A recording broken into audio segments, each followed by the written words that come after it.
Assalamu alaikum dear students, welcome back to Study Lava and today we are going to talk about Debye shielding. आज का हमारा बेटा तीसरा lecture है और इसके अंदर हमने डिबे शील्डिंग के बारे में पढ़ना है और देखेंगे कि डिबे शील्डिंग क्या है। प्लाज्मा के अंदर बेटा एक ख़ास जो है वो खासियत होती है कि वो इलेक्ट्रिक फील्ड को क्या करती है बेटा, शील्ड कर लेती है। ठीक है, इलेक्ट्रिक फील्ड को शील्ड कर लेती है। आप इसको बेटा पढ़ लीजिएगा, मैं इसको पढ़ के अपना टाइम जो है वो स्पेंड नहीं करना चाहता और आप भी बोर हो जाएंगे। आप इसको मैं समझाना आपको ज़रूरी है, जो मैं समझाने की तरफ डायरेक्ट चलता हूँ। ठीक है, ये डेफिनेशन है जो आपने पेपर में अपनी लिखनी है। ठीक है, उसके रिस्पेक्ट से आपने इसको तैयार करना है। ठीक है, समझा मैं आपको देता हूँ कि क्या कहते हैं। प्लाज्मा के अंदर बेटा मैंने आपको बताया था कि प्लाज्मा किस तरह से फॉर्म होता है। यहाँ पे चलते हैं कि प्लाज्मा जब आप गैस को हीट देते हैं तो गैस जो है वो आयनिक स्टेट के अंदर चली जाती है। गैस के पास इतनी काइनेटिक एनर्जी एटम के पास आ जाती है कि वो एटम जो है उसका जो इलेक्ट्रॉन है वो एटम को लीव कर देता है। ठीक है, जैसे आप ये अपनी स्क्रीन पे देखें तो ये इलेक्ट्रॉन ने अपने एटम को, पेरेंट एटम को लीव कर दिया और फ्री इलेक्ट्रॉन और पॉजिटिव आइंस बना लिए। इसी तरह बेटा क्या हो जाता है कि प्लाज्मा के अंदर फ्री इलेक्ट्रॉन्स और जो आइंस हैं उनकी तादाद बढ़ जाती है, क्योंकि हम उसको मुसलसल हीट देते जाते हैं। लेकिन ओवरऑल जो तादाद थी, हमने देखा था कि प्लाज्मा के अंदर फर्स्ट लेक्चर के अंदर ओवरऑल हमने इसकी देखा कि तादाद जो है वो आइंस और इलेक्ट्रॉन्स की बराबर होती है, जिस वजह से जो चार्ज डेंसिटी थी वो क्या थी, ज़ीरो थी। यानी कि जो ओवरऑल चार्ज था बॉडी के ऊपर, ठीक है, वो नेट चार्ज जो था वो ज़ीरो था। हमने कहा था प्लाज्मा इस वजह से क्या है, न्यूट्रल है। प्लाज्मा जो है वो कॉजी न्यूट्रलिटी होल्ड करता है। ठीक है बेटा, ये बात तो रही कि हमने देखा था कि प्लाज्मा आयंस और इलेक्ट्रॉन से मिलके बना होता है। नेक्स्ट बेटा आपको एक क्वेश्चन, मैंने बुक का भी हवाला दिया था। बुक मैंने बताई थी introduction to plasma physics and control fusion, Francis F Chen की बेटा, जहाँ से मैं इन लेक्चर्स को बना रहा हूँ और लेक्चर्स आपको समझा रहा हूँ। अगर ये बुक आप साथ ही साथ मेरे लेक्चर्स के कंसल्ट करेंगे तो प्लाज्मा फिज़िक्स जो है वो आपकी अच्छी हो जाएगी, क्योंकि मैंने ख़ुद भी, हमें भी टीचर ने यही कंसल्ट करवाई थी और हमने भी इसी से मैंने लेक्चर्स बनाए थे। मैं पहले इस पे लेक्चर्स बना चुका हूँ बेटा, लर्न डेली फिज़िक्स के अंदर, एंड देव आप कह लें कि यूट्यूब पे सबसे टॉप पे वही आएंगे अभी भी, आप अगर सर्च कर लें। लेकिन ये मैं दोबारा बना इसलिए रहा हूँ क्योंकि वो मैंने पेज के ऊपर बनाए थे और बेटा अब मेरे पास एक ग्राफिक टैब है। ठीक है बेटा, सो अब मैं आपको समझाता हूँ बेटा कि होता क्या है, डिबे शील्डिंग होती कैसे। डिबे शील्डिंग इस तरह होती है बेटा कि फ्रांसिस एफ चेन की बुक के अंदर ही अगर आप जाके उसको पढ़ें तो वो कहता है कि जब आप प्लाज्मा के अंदर एक दो मेटल स्फीयर, ये जो है बेटा, ये रेड कलर मैं इनको दे देता हूँ, ये मेटल स्फीयर हैं बेटा। ठीक है, ये क्या है, दो मेटल स्फीयर हैं। इन मेटल स्फीयर को वो कहता है कि पोटेंशियल डिफरेंस के साथ आपने इनको पोटेंशियल डिफरेंस जो है वो किसी बैटरी से प्रोवाइड किया। यहाँ पे पॉजिटिव, यहाँ पे नेगेटिव दिया और phi is the potential you provided. तो यहाँ पे क्या होगा कि पोटेंशियल पॉजिटिव जो है वो सारे इलेक्ट्रॉन्स को अपनी तरफ खींच लेगा, सारे इलेक्ट्रॉन्स को अपनी तरफ खींचेगा और एक बेटा इमेजिनरी सफ़ियर बना लेंगे। इलेक्ट्रॉन्स जो हैं वो क्या बना लेंगे, इमेजिनरी तो नहीं बेटा, एक सफ़ियर बना लेंगे, घेर लेंगे इस पूरे जो मेटल स्फीयर है। क्योंकि आपको पता है पॉजिटिव नेगेटिव को अट्रैक्ट करता है और नेगेटिव यहाँ से पॉजिटिव को अट्रैक्ट कर लेगा। तो यहाँ से बेटा क्या बन जाएगा, एक हमारे पास एक इमेजिनरी दोनों तरफ सफ़ियर बन जाएगा। क्या बन जाएगा बेटा, ये दोनों तरफ एक इमेजिनरी सफ़ियर बन जाएगा। ये जो इमेजिनरी बेटा सफ़ियर है ना, अब ये जो इलेक्ट्रिक फील्ड है इसकी आपको पता है पॉजिटिव जो है वो इलेक्ट्रिक फील्ड इमिट कर रहा होता है, मुसलसल इलेक्ट्रिक फील्ड इमिट करता है। ठीक है, इलेक्ट्रिक फील्ड लाइंस इसकी जो हैं वो निकल रही होंगी इससे। अब ये जो इलेक्ट्रॉन्स हैं इन्होंने घेराबंदी कर ली है, ये सारे जो इलेक्ट्रिक फील्ड है ये अपने अंदर अब्जॉर्व कर लेंगे, ये अपने अंदर अब्जॉर्व करते जाएंगे। और ये जो इलेक्ट्रिक फील्ड लाइंस है ये बाहर, यहाँ पे अगर आप देखेंगे तो इसकी इलेक्ट्रिक फील्ड का कोई असर नहीं होगा। यहाँ पे ई जो है इसकी वजह से, इस मेटल स्फीयर की वजह से ज़ीरो होगी। तो पता ये चला कि ये जो इलेक्ट्रॉन्स थे सारे, इन्होंने मिलकर एक शील्ड बना ली, एक घेरा बना लिया और इसको घेराबंदी कर ली इस स्फीयर की, और इसकी जो इलेक्ट्रिक फील्ड थी उसको बाहर जाने से रोक लिया। ये जो शील्डिंग थी इन इलेक्ट्रॉन्स की या इन पॉजिटिव आयंस की, इनको क्या कहा जाता है बेटा? डिबे शील्डिंग। इसको क्या कहा जाता है? डिबे शील्डिंग या डिबे स्क्रीनिंग। ठीक है, डिबे शील्डिंग या डिबे स्क्रीनिंग। तो Debye shielding is also known as Debye screening, is a phenomena in plasma physics in electrostatic that describes the shielding effect of charge particle in the plasma और conducting medium. किसी भी plasma के अंदर या conducting medium के अंदर ये जो एक शील्डिंग प्रोसेस है, जो मैंने आपको बताया ना, कि जो रिडक्शन कर देती है किसके अंदर? इलेक्ट्रिक फील्ड की वजह से, इलेक्ट्रिक फील्ड की वजह से due to other charge particle. कैसे? जो वो पॉजिटिव आयंस और इलेक्ट्रॉन्स थे, उन्होंने जो इलेक्ट्रिक फील्ड थी, जो हमने पोटेंशियल डिफरेंस प्रोवाइड किया था, जिसकी वजह से इलेक्ट्रिक फील्ड जनरेट हुई थी, उसको ख़त्म कर दिया, उसको कम कर दिया। इसको क्या कहा जाता है बेटा? डिबे शील्डिंग। इसको क्या कहा जाता है? डिबे शील्डिंग। ये तो हो गई बेटा लिखने की बातें।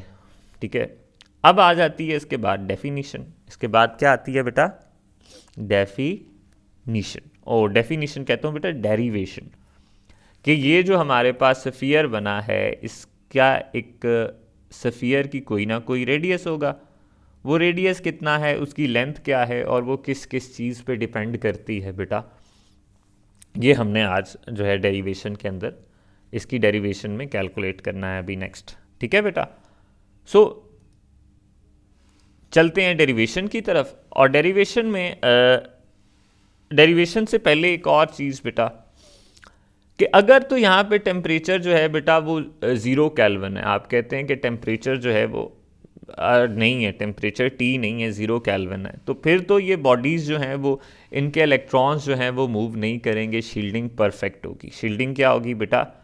परफेक्ट होगी। लेकिन बेटा अगर आप कहते हैं कि वो जो शील्डिंग है, यहाँ से इनको टेम्परेचर T मिलेगा, तो T टेम्परेचर की वजह से इनकी कोई ना कोई एवरेज काइनेटिक एनर्जी होगी, जो कि हाफ KT थी, हमने फाइंड आउट की थी बेटा। और वो इलेक्ट्रॉन्स हाफ KT की वजह से क्या करेंगे? मूव करेंगे, उनकी कुछ ना कुछ वेलोसिटी होगी, हाफ mu²। हमने देखा था बेटा कि मैक्सवेल बोल्ट्जमैन डिस्ट्रीब्यूशन के एवरेज काइनेटिक एनर्जी उनकी क्या होगी। तो उस काइनेटिक एनर्जी की वजह से ये क्या करेंगे? मूव कर जाएंगे, और ये शील्डिंग जो है वो क्या होगी बेटा? परफेक्ट नहीं होगी। Shielding will not be perfect. अगर शील्डिंग परफेक्ट होगी तो कोई इलेक्ट्रिक फील्ड यहाँ पे बाहर नहीं जाएगी। अगर शील्डिंग जो है वो इम्परफेक्ट होगी बेटा, तो फिर जो है कुछ ना कुछ इलेक्ट्रिक फील्ड यहाँ से निकलती रहेगी। तो ये एक और बेटा जो है इसके साथ कॉन्सेप्ट है कि शील्डिंग परफेक्ट कब होगी और शील्डिंग जो है वो इम्परफेक्ट कब होगी। ठीक है बेटा, नेक्स्ट है इसकी डेरिवेशन बेटा। और डेरिवेशन के अंदर, डेरिवेशन का स्टार्ट हम लेंगे बेटा, del dot is equals to negative gradient of phi, negative gradient of potential. ये कहाँ से आती है बेटा? अगर आपने डेविड जे ग्रिफिथ की, I think it was of David J Griffith, introduction to वो इलेक्ट्रोस्टैटिक्स बेटा, first chapter introduction to electrodynamics बेटा, फर्स्ट चैप्टर उसका इलेक्ट्रोस्टैटिक का है, उसके अंदर ये चीज़ दी हुई है। उसके अंदर एक और इक्वेशन बेटा आपको जो दी है वो है del dot E, Gauss's law जिसको आप कहते हैं, del dot E is equals to rho over epsilon naught. This is Gauss's law, del dot E is equals to rho over epsilon naught. इसको इक्वेशन 1 का नाम दें और इसको इक्वेशन 2 का नाम दें, तो putting equation 2 in equation 1, putting equation 2 in equation 1, dear students, it will be del dot E की जगह क्या लिखेंगे? Negative gradient of phi will be equals to rho over epsilon not. It will be equal to बेटा del square of phi, self product del का जो है वो scalar होगा, उस पर नहीं आएगी बेटा। Del square of phi is equals to, ये नेगेटिव यहाँ पे आप ले जाएं तो it will be equals to negative rho over epsilon naught. This will be our equation number 3। और इस इक्वेशन को कहते क्या हैं? इस इक्वेशन को कहते हैं बेटा पॉइजन इक्वेशन। उसी चैप्टर के अंदर इलेक्ट्रोस्टैटिक के देखें तो लैप्लेस इक्वेशन और पॉइजन इक्वेशन होती हैं, ठीक है। जब रो हो तो वो पॉइजन होती है, रो डेंसिटी ज़ीरो हो जाए तो फिर वो क्या हो जाती है? लैप्लेस इक्वेशन हो जाती है। वहाँ पे जाके ज़रूर पढ़ लीजिएगा अगर आप ये भी जानना चाहते हैं कि इसकी डिटेल क्या है। अब रो के अंदर बेटा यहाँ पे रो क्या है? रो हमें पता है क्या होती है बेटा, charge density of what? Charge density of plasma, charge density of plasma. अब प्लाज्मा के अंदर बेटा कितने किस्म के चार्जेस हैं बेटा? प्लाज्मा के अंदर दो किस्म के चार्जेस हैं। एक कौन सा बेटा? एक है Ni और एक कौन सा है? Ne। एक यानी कि क्या है बेटा? पॉजिटिव आइंस हैं, और एक और क्या है? Free electrons. अभी हमने बेटा देखा ना, मैंने आपको अभी दिखाया, फ्री इलेक्ट्रॉन्स, पॉजिटिव आइंस और फ्री इलेक्ट्रॉन्स। चार्ज डेंसिटी किसके बराबर होगी बेटा? चार्ज डेंसिटी बराबर होगी Q1 into N1 plus Q2 into N2। ये क्या N1 और N2 क्या है बेटा? चार्ज पर यूनिट वॉल्यूम है, चार्ज पर यूनिट वॉल्यूम है। N1 क्या है बेटा? कि नंबर ऑफ चार्जेस, Ni आप इसको कहने number of ions per unit volume, और Q2 जो है यहाँ पे नंबर ऑफ इलेक्ट्रॉन्स है, नंबर ऑफ इलेक्ट्रॉन्स है। Q बेटा यहाँ पे Q1 जो है और Q2, Q1 है बेटा पॉजिटिव E, और Q2 जो है वो है इलेक्ट्रॉन के ऊपर चार्ज, वो क्या होता है? Negative E। दोनों पे नेगेटिव E क्या होता है? 1.6 मल्टीप्लाई 10⁻⁻19 कूलम, और ये नेगेटिव 1.6 के साथ हो जाएगी, ठीक है, इलेक्ट्रॉन पे जो चार्ज होता है बेटा। तो यहाँ पे मैं क्या लिखूँगा बेटा कि rho will be equals to Q1 कितना? ENi प्लस Q2 कितना? यहाँ पे प्लस नहीं आएगा, माइनस E, क्योंकि ये हमारे पास माइनस है ना, तो minus ENE, number of electron. यहाँ पे बेटा एक हमारी जो अजम्पशन है, हमने एक यहाँ पे अजम्पशन करनी है, और वो अजम्पशन ये है कि जो मास है ना बेटा, mass of ion is greater then mass of electron. Mass of ion is greater then mass of electron. इसका मतलब क्या है बेटा कि मोमेंटम अगर दोनों का कांस्टेंट रहता है, law of conservation of momentum अगर आप अप्लाई करें, अगर मास आई का बड़ा है तो इसका मतलब क्या होगा कि इलेक्ट्रॉन जो है उसकी वेलोसिटी ज़्यादा होगी, उसकी वेलोसिटी ज़्यादा होगी। तो ये इलेक्ट्रॉन जो है बेटा, जो पॉजिटिव आयन है, वो ज़्यादा डिस्टेंस कवर करेगा as compared to negative electron, as compared to negative electron.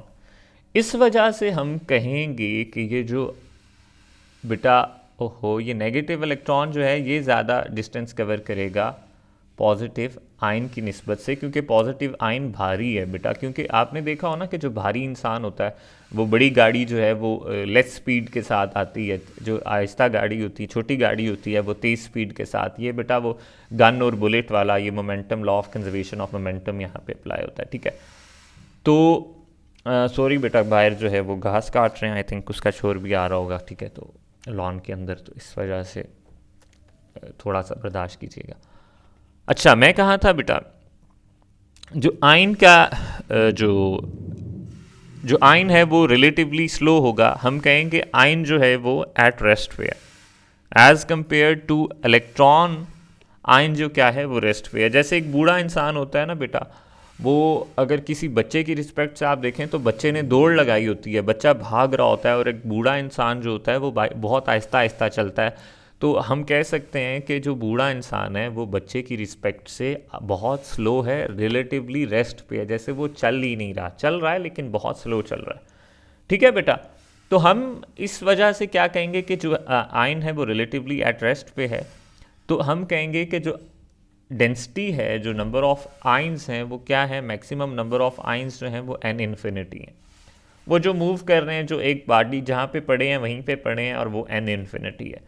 लेकिन जो नंबर ऑफ इलेक्ट्रॉन्स हैं बेटा वो n इन्फिनिटी नहीं है, वो मूव कर रहे हैं, वो मूव कर रहे हैं, वो बोल्ट्जमैन डिस्ट्रीब्यूशन के साथ आएंगे। और बोल्ट्जमैन डिस्ट्रीब्यूशन होती है कि maximum value into Boltzmann factor. Boltzmann factor क्या होता है, माइनस ई अवर के टी।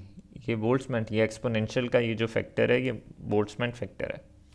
इसको अगर आप रो की इस ऊपर वाली इक्वेशन के अंदर बेटा ये दोनों वैल्यूज़ को पुट करें तो ये आती है रो आपके पास ई एन इन्फिनिटी माइनस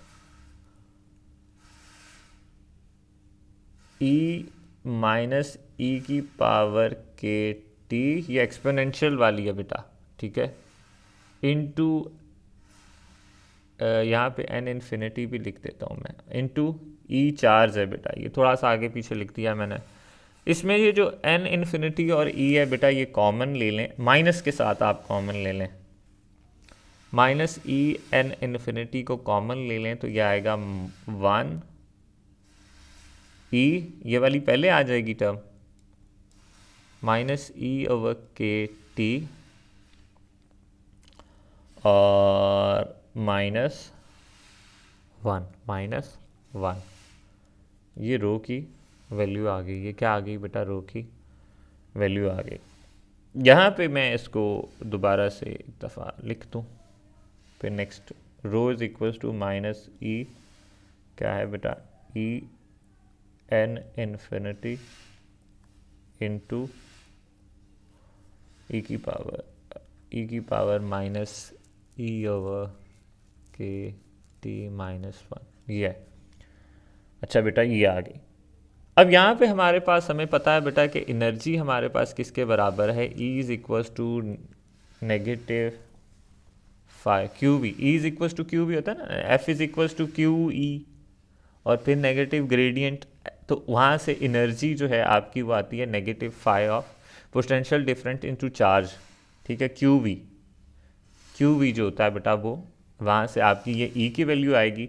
और ये अगर आप पुट करते हैं ऊपर तो ये आएगी minus E N infinity into ई की पावर पॉजिटिव 5 ई, नेगेटिव से कैंसिल होके पॉजिटिव 5 ई ओवर के टी। ये जो ई है बेटा ये चार्ज है, सिर्फ ये एक्सपोनेंशियल है, ठीक है, यहाँ पे कंफ्यूज मत होइएगा, यहाँ पे आप क्यों कर लें, अगर आप कंफ्यूज होते हैं बेटा तो इस ई दोनों को वो कर लीजिएगा, क्योंकि हमने ई की यहाँ पे एक्सपोनेंशियल की वैल्यू पुट कर देनी है तो हमें फिर वो ये ख़त्म हो जाएगा यहीं पे, इसलिए इसको चेंज करने की भी ज़रूरत नहीं है। अब एक्सपोनेंशियल की बेटा क्या वैल्यू होती है कि ई की पावर एक्स किसके बराबर होती है, 1 + x square over 2 factorial plus x cube over 3 factorial so on. अगर उसके तहत बेटा इसको हम ओपन करें तो ये हमारे पास क्या आएगा, माइनस ई एन इन्फिनिटी 1 + 5 ई ओवर के टी प्लस 5 ई ओवर के टी का स्क्वायर 1/2 फैक्टोरियल प्लस सो, ठीक है, चलता जा रहा आगे, और माइनस एंड में -1 भी था, ये -1 + 1 से कैंसिल। और यहाँ पे अगर हम अजम्पशन ये कहते हैं कि के टी की वैल्यू जो है वो बहुत ज़्यादा है 5 की वैल्यू से, और जिसकी वजह से ये टर्म्स जो हैं, हायर टर्म्स जो हैं वो बहुत स्मॉल आएंगी। हम क्या कर देंगे, निगलेक्टिंग एज्यूमिंग, यहाँ पे आप लिख सकते हैं बेटा एज्यूमिंग, ठीक है, neglecting square and higher terms, higher terms. अच्छा बेटा, यहाँ पे अब हमारे पास क्या चीज़, रो में क्या चीज़ रह जाएगी, minus E N infinity R into five E over के टी, यही टर्म रह गई। तो ये बराबर किसके आएगी, minus E square five over के टी के। किसके बराबर आ गई, E square five K T के। अगर हम पुट करें इसको बेटा प्रीवियस अपनी इक्वेशन नंबर 3 में यहाँ पे, तो डेल स्क्वायर हमारे पास किसके बराबर आएगा, हमारे पास बेटा डेल स्क्वायर फाइव बराबर आ जाएगा, माइनस माइनस प्लस हो जाएगा, ई स्क्वायर फाइव ओवर के T epsilon not. Putting this value in equation, आप यहाँ पे लिखें putting above value in equation 3, in equation 3। तो ये हमारे पास क्या आ जाएगी, एक फार्मूला आ जाएगा। ठीक है, ये क्या आ जाएगा हमारे पास बेटा, एक फार्मूला आ जाएगा इस इक्वेशन नंबर, ये इक्वेशन नंबर 3 में जब आप इसको पुट करेंगे। अब हमारे पास बेटा फार्मूला जो है वो फार्मूला कुछ यूँ है कि हम है कि एक del square five is equals to 1/, lambda D square five, एक रिलेशन है। ठीक है, डिबे जो है वो लेंथ का, ये लैम्डा डी हमारे पास क्या है, यहाँ पे आपको मैं बताऊँ, लैम्डा डी इज डिबे लेंथ, कि ये वो रेडियस है जो डिबे स्फीयर ने बनाया है। तो यहाँ से लैम्डा डी की वैल्यू हमारे पास 1/, lambda D square will be equals to e का स्क्वायर 5 ओवर के T epsilon naught, k T epsilon naught आ गया। दोनों तरफ अगर आप अंडर रूट ले लें बेटा तो आपके पास क्या आएगा, ए स्क्वायर 5 ओवर के टी एप्सिलॉन नॉट।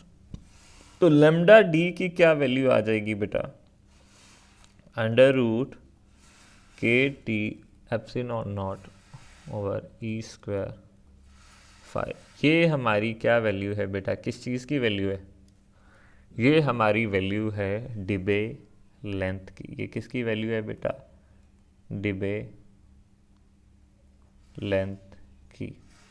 अब इसका ये किन किन फैक्टर्स पे डिपेंड कर रही है, एक तो बोल्ट्जमैन फैक्टर, टेम्परेचर टी के ऊपर, एप्सिलॉन नॉट, ठीक है, रिलेटिव परमिटिविटी जो है वो उसके ऊपर, ई स्क्वायर चार्ज के स्क्वायर के ऊपर, और पोटेंशियल डिफरेंस के ऊपर। इसके फिजिकल मीनिंग्स क्या हैं, फिर डिबे स्फीयर क्या बनता है बेटा, कि हम अपना अलग से एक लेक्चर बनाएंगे नेक्स्ट डिबे स्फीयर का, जिसके अंदर मैं आपको ये लैम्डा डी से आगे हम प्रोसीड करेंगे। तो आज के लिए इतना ही बेटा, आई थिंक काफ़ी है, टाइम काफ़ी लेक्चर का हो गया, और ये डेरिवेशन भी हो गई, डिबे स्फीयर भी आपने, डिबे शील्डिंग भी देख लिया क्या होती है, और डिबे लेंथ भी देख लिया, परफेक्ट शील्डिंग और इम्परफेक्ट शील्डिंग के बारे में भी मैंने आपको बताया बेटा। ये सारी चीज़ें जो हैं आपने पेपर में अगर डिबे शील्डिंग आती है तो लिखना है। ठीक है बेटा, so thank you very much for your time. आज के लिए इतना ही, नेक्स्ट जो है वो हम लेक्चर कल करेंगे। अस्सलाम वालेकुम बेटा।